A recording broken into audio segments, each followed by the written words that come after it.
요즘 엔화가 너무 싸니까 일본으로 여행 가는 사람들 많죠? 실제로도 엔화가 워낙 싸서 일본에서 길거리 걸어 다니다 보면 정말로 어렵지 않게 외국인들을 자주 만나게 돼요. 일본에 살고 있는 저는 엔화가 너무 싸서 한국도 자주 못 가는 상황이고요. 아무튼 그래서 일본에서 취업을 하는 게 맞는 선택인지 고민이신 분들 많으실 거라 생각해요. 이전에 저의 다른 영상에 달린 댓글에서도 지금이 일본 취업을 하기에 좋은 시기인지 궁금해하는 분들이 참 많았는데요. 제가 이에 대해서 저는 일본 취업을 한다면 지금이 좋은 시기라는 것을 여러 번 말씀드렸어요. 단기적으로는 유동성이 있기 때문에 불안한 부분은 없지 않아 있지만 장기적 관점에서 본다면 엔화는 점점 비싸지게 될 거라고 말씀드렸죠. 최근에 엔화의 변동에 관해서 새로운 소식이 있기에 그 내용을 토대로 저의 생각을 말씀드리려고 합니다. 오늘 내용은 어디까지나 스스로의 바른 판단이 필요한 부분이고 앞으로 일본 취업을 준비하시는 분들은 이 영상을 참고만 하시면 좋을 듯 합니다. 영상 보시기 전에 구독과 좋아요 한 번씩 눌러주시면 너무나도 감사합니다. 여러분들의 구독과 좋아요로 꿈꾸는 개발자는 점점 더 성장합니다. 2008년 리먼 브라더스 사태가 터지기 전에 미국은 경제를 살리기 위해서 정말로 많은 돈을 시중에 풀었습니다.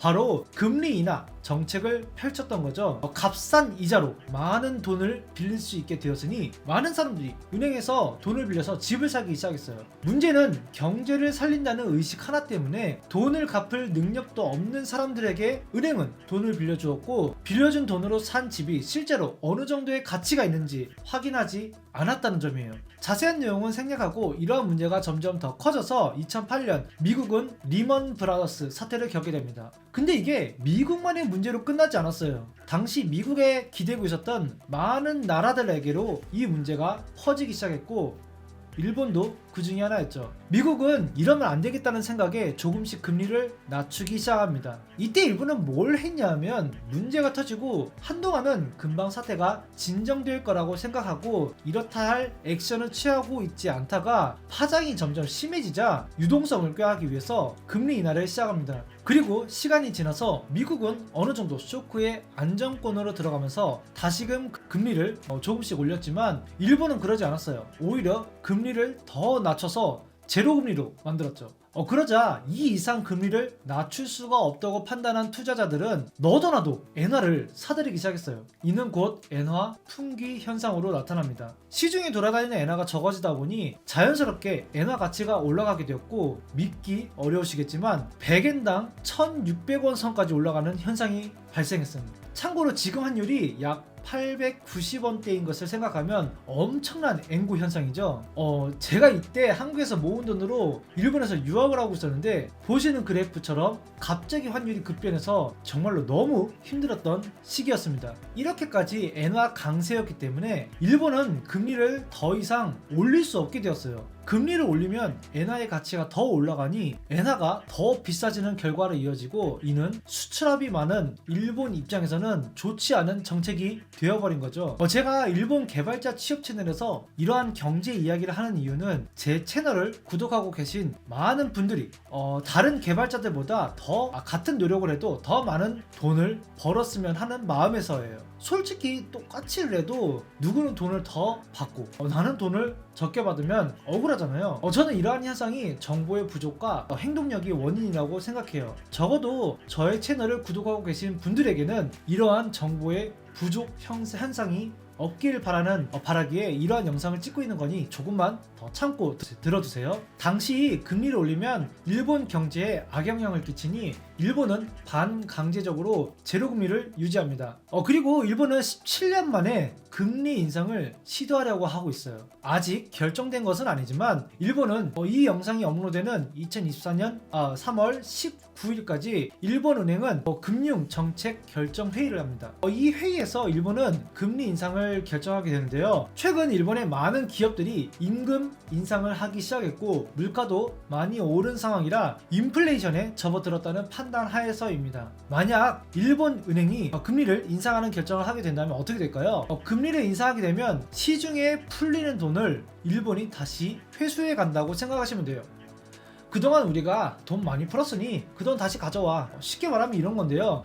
그동안 일본이 엔화를 정말로 어마어마하게 풀었기 때문에 회수해 가는 돈의 양도 어마어마할 것으로 예상돼요. 하지만 이 많은 돈을 한 번에 회수하지는 않고 시장의 파장을 고려해 가면서 조금씩 금리를 올려가면서 회수해 갈 것으로 예상이 돼요. 아까 말씀드렸듯이 시중에 돌아다니는 엔화가 줄어들게 되면 자연스럽게 엔화의 가치가 올라가게 되고, 이는 곧 엔화의 강세로 이어집니다. 지금 100엔당 원화 가격이 올라가게 되면 같은 100엔이라도 900원 혹은 1000원을 더 줘야 하는 상황이 벌어집니다. 반대로 일본에서 엔화를 가지고 있는 사람이 한국 돈으로 환전을 하려고 하면 지금은 100엔으로 894원밖에 못 받지만 엔화 가치가 올라가게 되면 900원 혹은 1000원을 교환받을 수 있게 되는 거죠. 실제로 엔화 가치가 최고점이었던 2009년도에는 일본에서 단기간 엔화 머리를 하는 사람들이 정말 많았는데요. 똑같이 일을 해도 일본에서 일을 해서 엔화를 벌고 한국으로 가져오면 남들보다 2배 혹은 3배의 이익을 보니까 너도나도 엔화 벌이를 했어요. 당시 제가 기숙사 생활을 했었는데 같은 층에 살고 있는 기숙생들의 절반이 방학 기간을 이용해서 엔화를 벌어보려는 단기간 워커들이 정말 많았어요. 이렇게 번 돈으로 누구는 부모님 용돈을 드리고, 누구는 학비를 내고, 누구는 결혼 자금을 만들기도 했고요. 일본의 금리 인상은 엔화의 가치 향상으로 이어지고, 일본에서 돈을 벌어서 부모님을 부양한다던가 자녀들 교육비를 충당하려는 분들에게는 큰 메리트가 있다고 생각해요. 하지만 이런 금리 인상 정책이 일본에 좋은 것만은 아니에요. 아마도 이런 정책을 내놓으면 일본의 지수는 당분간 하락세로 이어지지 않을까 하는 추측입니다. 한동안 이자의 스트레스를 받지 않고 돈을 빌릴 수 있었던 많은 기업들이 이제는 이자를 생각해서 돈을 빌려야 하니 이전보다는 더 적은 돈을 빌리거나 혹은 대출을 보류하는 상황이 생길 거고, 회사가 가지고 있는 돈이 적어지니 자연스럽게 좋지 않은 영향이 이어지지 않을까 조심스럽게 생각합니다. 조금 더 두고 봐야 알 수 있는 내용이니 어디까지나 예상이라는 점만 참고하시길 바랍니다. 그럼 우리 개발자들은 뭐 해야 하나 라는 부분인데요. 당연한 이야기지만 돈을 많이 벌 수 있는 회사로 취업을 하면 같은 노력을 해도 많은 돈을 벌 수 있는 확률이 높아지지 않을까 합니다.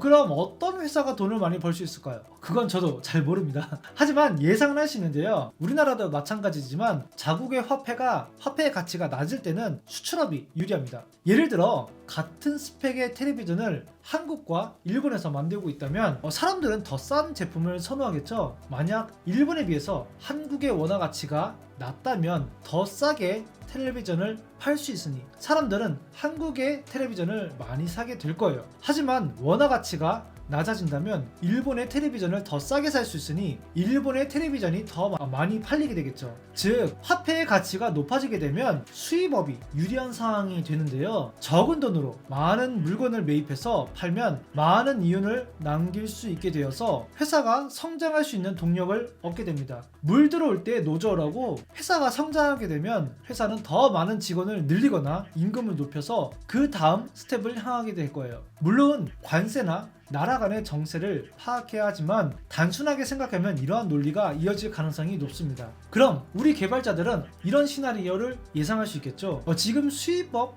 회사에 취업을 해서 엔화 가치가 오르게 되면 회사는 많은 이익을 보게 될 거고, 지금 일본의 분위기를 반영하면 직원들은 임금 인상도 자연스럽게 이어지겠죠. 또한 회사가 성장을 하니 직원들을 지금보다 더 많이 채용을 하게 될 거고, 입사한 회사에서 몇 년만 버티면 점점 부하 직원이 늘어나게 되면서 상을 달고 대를 달고 과장 그 이상을 바라볼 수도 있겠죠. 어디까지나 상상 속의 시나리오이긴 하지만 취업을 할 때는 이러한 시나리오를 가지고 있는 사람과 가지고 있지 않은 사람으로 나눌 수 있어요. 설령 이 시나리오대로 움직이지 않게 된다면 다른 최적의 시나리오대로 움직일 수 있을 것 같은 회사로 이직을 하면 됩니다.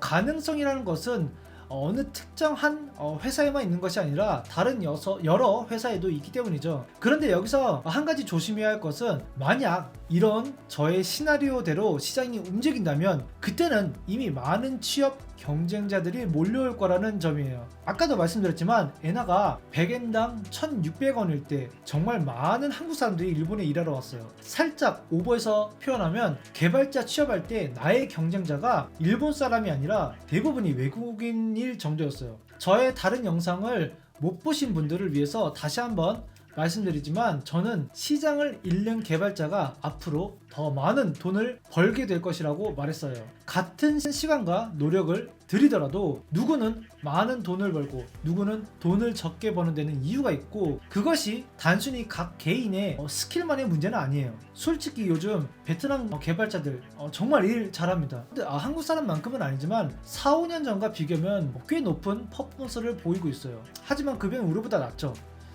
그분들을 제가 무시하는 건 아니고 본인이 어떤 환경에 있느냐에 따라서 대우가 달라진다는 점을 강조하고 싶었어요. 이건 한국 사람도 마찬가지고요. 절대로 베트남 분들을 무시한 내용은 아니에요. 오해하지 말아주세요. 저는 자주 연락하고 지내는 베트남 개발자도 있고 분짜 엄청 좋아하고 베트남 여행에서 엄청 좋은 추억을 많이 만들기도 했어요. 앞으로도 베트남의 개인과 국가의 성장을 누구보다 원하고 기대하고 있고요. 높아심에서 말씀드립니다.